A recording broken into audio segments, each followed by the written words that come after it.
Jesus, when you coming back? We need you.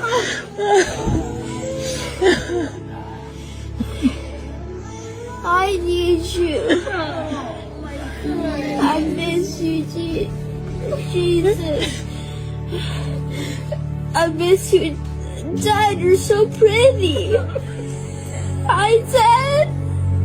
Do you see me skateboarding? Dad, you're so beautiful. I can't wait to see you. Can you give me a hug? Dad, I'm sorry, Dad. I'll treat Mom better. I wish I was with you, Dad. It's so pretty up here. There's so many flowers and butterflies. Butterflies, a lot of butterflies in heaven. Oh gosh. God is so pretty. Hey, look at me. He has fire eyes. I know he'll save everyone. Okay. I love you, Jesus. I love you, God. Imagine você, com apenas 10 anos, acordando num leito de hospital após um acidente grave. A cabeça ainda gira, os olhos mal conseguem focar e de repente você olha para o teto e diz: Oi, Jesus. Não é um filme, não é uma peça de teatro. Isso aconteceu de verdade. E quando você ouvir o que esse menino viu, sentiu e falou, talvez você nunca mais encare a vida da mesma forma. Você está no Fala Senhor, o canal onde a fé é real, as perguntas são sinceras e cada vídeo pode ser um empurrão que sua alma estava esperando. Hoje você vai conhecer a história de Chasm, um garoto americano de apenas 10 anos, que emocionou milhões ao escrever uma visão celestial após um acidente de skate. Ele falou com Jesus, viu o céu e deixou mensagens que mexeram com a alma de cristãos no mundo inteiro. Mas esse não é um vídeo sobre curiosidades, é sobre significados, porque quando uma criança à beira da morte fala sobre Deus com tamanha convicção, algo dentro da gente precisa parar e refletir. O que Chasm viu? Por que ele falou em olhos de fogo? O que isso tem a ver com as profecias bíblicas? E o que tudo isso revela sobre os sinais do fim? Neste vídeo, você vai entender como um simples acidente virou uma mensagem celestial, o que a experiência de Chasm tem em comum com outras visões infantis de Jesus, e por que tudo isso pode ser um alerta direto de Deus para essa geração. Respira fundo, porque essa jornada que começa aqui é intensa, emocional e talvez a mais importante que você vai viver hoje. A experiência de Chasm, o encontro com Jesus. Chasm estava apenas se divertindo, como qualquer criança de 10 anos. Andava de skate com os primos, rindo, brincando, curtindo a liberdade de uma tarde comum, até que, de repente, tudo mudou. Ele perdeu o controle e caiu com força no asfalto. O impacto foi tão forte que Chasm ficou inconsciente na hora. A família correu. Os paramédicos chegaram e ele foi levado desacordado para o hospital. O cenário era de apreensão. Havia medo, havia dor, mas o que ninguém esperava é que naquele mesmo hospital algo extraordinário aconteceria. Durante a internação, em um dos momentos mais silenciosos no quarto, Chasm abriu os olhos e olhou para o teto. E o que ele viu ali, só ele poderia explicar. E foi exatamente isso que ele começou a fazer. Oi, Jesus, disse com a voz serena. As enfermeiras pararam. A mãe ficou paralisada. Ele estava claramente falando com alguém que os outros não podiam ver. Jesus, quando você vai voltar? A gente precisa de você.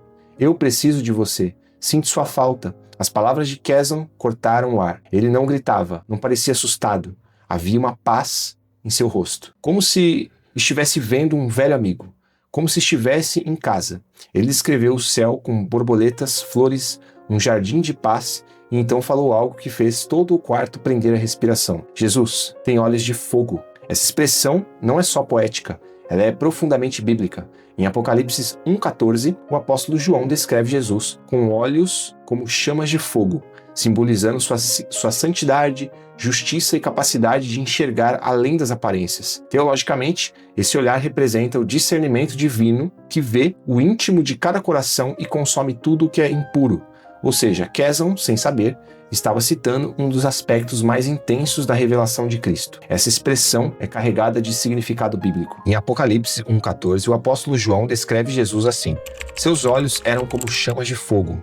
Um olhar que penetra a alma, que enxerga o invisível, que consome tudo o que é falso. Quezon não sabia disso. Ele não estava recitando versículos, ele estava vivendo uma experiência, uma visão. E ainda houve mais. Ele disse ter visto o seu pai falecido, com quem conversou. Pediu desculpas por não tratar bem a mãe, pediu um abraço, disse que o amava, como se algo dentro dele tivesse sido purificado naquele encontro celestial. Após esse momento, Quezon foi liberado e voltou para casa, mas não voltou mesmo, e sinceramente, nem quem ouviu a sua história. Agora você pode pensar, isso tudo é lindo, mas é apenas um caso isolado. Espera até você ouvir o que aconteceu com Jonathan. Jonathan, a mensagem final. Do outro lado do mundo, nas Filipinas, um rapaz de 23 anos chamado Jonathan vivia seus últimos momentos de vida. Ele estava em coma, em estado terminal, e os médicos não esperavam mais reações. Mas algo surpreendente aconteceu. Jonathan abriu os olhos, fraco, quase sem forças, fixou o olhar em um ponto no quarto. Ninguém sabia o que ele via. O pai Joel estava ao lado e tentou compreendê-lo. Jonathan então fez um gesto, pediu com dificuldades papel e caneta. As mãos tremiam, a força mal dava para segurar o papel, mas ele insistiu, tentou escrever. Errou 3 palavras. Jesus é real. Tentou de novo, até que finalmente conseguiu formar uma frase completa. Logo depois disso, Jonathan teve uma parada cardíaca e faleceu. A família chorou, mas junto do luto veio uma certeza profunda. Aquele bilhete era mais do que uma despedida, era uma confirmação. A frase escrita por ele atravessou o mundo, se espalhou pelas redes sociais, ganhou manchetes, stories, comentários de milhões de pessoas, porque em tempos de dúvida,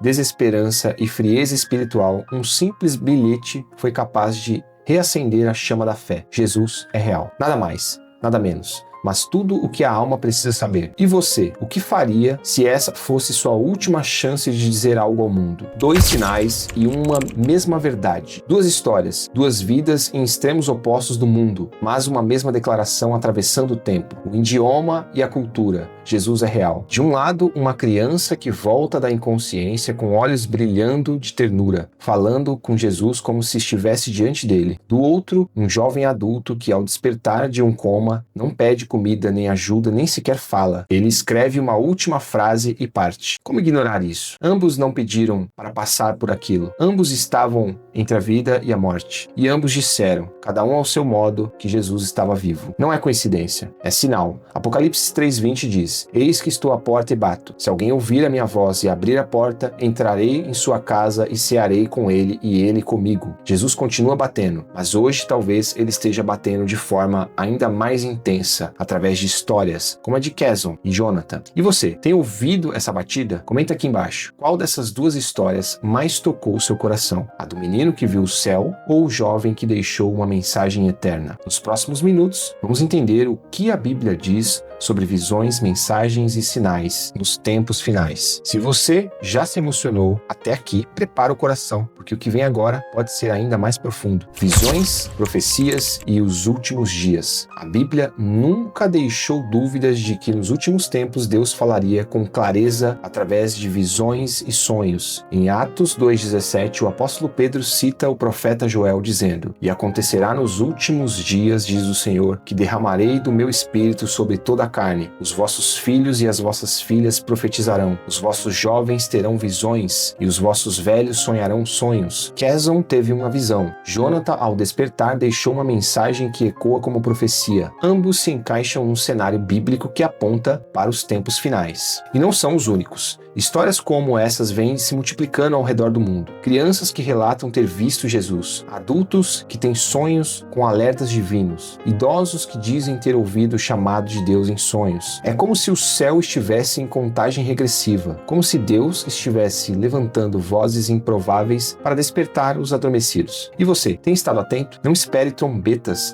para despertar. Talvez Deus esteja sussurrando bem perto de você, através de testemunhos simples, mas cheios de verdade. Fala, Senhor, estamos ouvindo. Outros testemunhos e um despertar global. Essas histórias não são isoladas. De tempos em tempos surgem testemunhos que parecem vir direto do trono de Deus, como se fossem ecos da eternidade, chamando por nós. Você se lembra de Colton Burple? Aquele menino americano que aos 4 anos quase morreu em uma cirurgia e depois contou que foi ao céu? Ele disse que viu anjos, encontrou parentes falecidos, descreveu detalhes que nunca poderiam ter sido inventados. A história virou livro, virou filme, virou pregação, porque muita gente, mesmo dentro da igreja, ainda precisa ser lembrada. O céu é real. Aqui no Brasil, também já ouvimos de crianças e adolescentes que, em meio ao sofrimento, escreveram cartas ou fizeram declarações que pareciam vir do próprio Espírito Santo. Uma menina de 12 anos em Curitiba, lutando contra um câncer, escreveu para a mãe: poucos dias antes de partir, estou em paz. Simples, profundo e cheio de presença. Por que essas mensagens tocam tanto a gente? Porque elas não são apenas palavras, são suspiros da eternidade, lembretes de que existe algo maior do que esse mundo corrido, do que a dor que enfrentamos, do que as dúvidas que carregamos. São como gotas de céu derramadas sobre o mundo seco. Talvez seja por isso que histórias como a de Kayson e Jonathan viralizaram. Elas nos lembram de parar, de ouvir, de crer. Agora me responde com sinceridade. Você tem deixado espaço para Deus falar com você? Ou sua rotina tem abafado a voz do Espírito? Comenta aqui embaixo. Qual foi a última vez que você sentiu que Deus te respondeu, mesmo em silêncio? A urgência do agora. Um chamado pessoal. Se até aqui você sentiu algo diferente dentro de você, não ignore. Pode ser o próprio Espírito Santo te cutucando, sussurrando. Acorda, é com você que eu estou falando. Quantas vezes a gente se distrai com a vida, com as redes sociais, com problemas e compromissos e esquece que a eternidade não espera, que Jesus pode voltar a qualquer momento, ou que a nossa própria vida pode mudar num piscar de olhos. Kayson caiu do skate, Jonathan acordou de um coma. Ambos estavam vivendo normalmente, até que de repente foram levados a um limite entre este mundo e o outro. E você, tem vivido como se tivesse tempo? Hebreus 3,15 diz: hoje, se ouvirdes a sua voz, não endureçais o vosso coração. A voz está ecoando, a mensagem está sendo dada, os sinais estão por toda parte, mas a resposta só você pode dar. Talvez Deus esteja usando a história desses jovens para despertar você, para lembrar que existe um céu te esperando, um pai que sente a sua falta, um salvador que te chama pelo nome. Não espere pelo momento perfeito, não espere saber tudo, apenas diga: Jesus, eu quero te ouvir, fala comigo, me mostra quem tu é de verdade. Ele vai responder, e quando ele responde, a vida nunca mais é a mesma. Respondendo ao chamado, uma decisão que transforma. A fé não começa quando tudo está resolvido, ela começa quando você, mesmo sem entender tudo, escolhe confiar. E talvez seja isso que essas histórias estejam nos mostrando, que Deus não exige perfeição, exige entrega, que não é sobre religião, mas sobre relacionamento, que o céu não é para quem sabe tudo, mas para quem se rende. Kayson, com apenas 10 anos, teve uma conversa direta com Jesus. Jonathan, com 23, usou suas últimas forças para escrever a verdade mais importante da vida: Jesus é real. Você não precisa de uma experiência de quase morte para despertar. Basta um passo de fé, um abrir de coração, um sim sincero. Romanos 10,9 diz: se com a tua boca confessares ao Senhor Jesus e em teu coração creres que Deus o ressuscitou dentre os mortos, serás salvo. É simples, é profundo e está ao seu alcance agora. Então, se você sente que chegou a hora, não adie. Fale com Deus, em voz alta, em silêncio, com lágrimas ou com sussurros. Ele ouve, ele vê, ele está aí, com você agora. Oração de entrega, um novo começo. Se você quer dar um passo de fé, agora repita essa oração comigo, em voz alta, se puder, mas acima de tudo com sinceridade. Senhor Jesus, eu reconheço que preciso de Ti. Eu creio que Tu és o Filho de Deus, que morreu na cruz pelos nossos pecados e ressuscitou ao terceiro dia. Eu te peço, perdoa os meus erros, limpa o meu coração e entra na minha vida. Hoje eu entrego tudo a Ti. Me ensina a Te seguir, a Te ouvir, a viver para a Tua glória. Em Teu nome, Jesus, eu oro. Amém. Se você orou isso com fé, parabéns. Você deu o passo mais importante da sua vida. Não porque tudo vai ser fácil a partir de agora, mas porque agora você não caminha mais sozinho. Você faz parte de uma nova família, a família da fé. E tem um Pai no céu que te ama mais do que você pode imaginar. Escreva aqui nos comentários: eu fiz a oração. Vamos orar por você. Vamos te dar boas-vindas. Vamos caminhar juntos daqui pra frente. Se esse vídeo falou com você, não guarda isso só pra você. Compartilha com alguém que você ama. Pode ser que essa mensagem chegue exatamente na hora certa para alguém que está precisando. E claro, se você ainda não está inscrito aqui no canal Fala Senhor, aproveita para se inscrever agora. Ativa o sininho para não perder nenhum conteúdo e deixa seu like se essa palavra tocou seu coração. Aqui a fé não é um tabu, é uma conversa, é um encontro, é uma transformação. Muito obrigado por ter ficado até aqui. Que o Senhor te abençoe, te guarde e continue falando com você nos detalhes da vida. Fique com Deus e até o próximo vídeo aqui no Fala Senhor.